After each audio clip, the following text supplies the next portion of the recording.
Welcome to our channel. Today we how to build an online workshop series with Eventbrite easy tutorial step by step clearly. To get started with your online workshop series, visit the Eventbrite website. Create an account if you don't have one already. Log in to your Eventbrite account. Click on the Create Event button to begin setting up your workshop series. Select the Online Event option to accommodate virtual participants. Fill in the event title with a clear and engaging description. Choose a date and time for your first workshop in the series.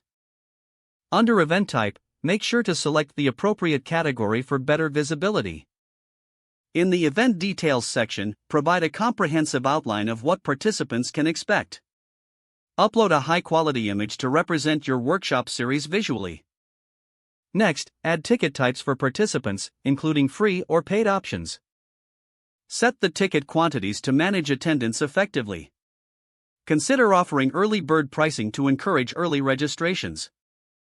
Enable the integration with Zoom or your preferred video platform for an immersive experience.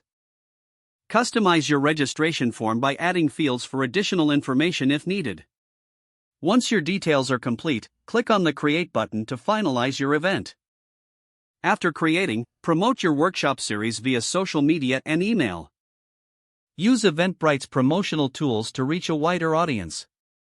Monitor registrations through the Eventbrite dashboard as the event date approaches. Prepare your materials and content for each workshop to ensure a smooth delivery. On the day of the first workshop, log into the video platform early to set up. Engage with your attendees through interactive elements during the session. After completing the workshop, send follow-up emails to participants for feedback and future engagement. Repeat this process for each installment in your workshop series to build momentum and community. If the page does not load, refresh the browser or try again in a private or incognito window. Make sure you are using the correct email address, then retype it carefully to avoid small typos. If your password is not accepted, use the reset option and create a new strong password you can remember. Check your spam folder for verification or security emails, then complete any requested confirmation steps. Don't forget to like this video and subscribe to our channel for more step-by-step tech guides.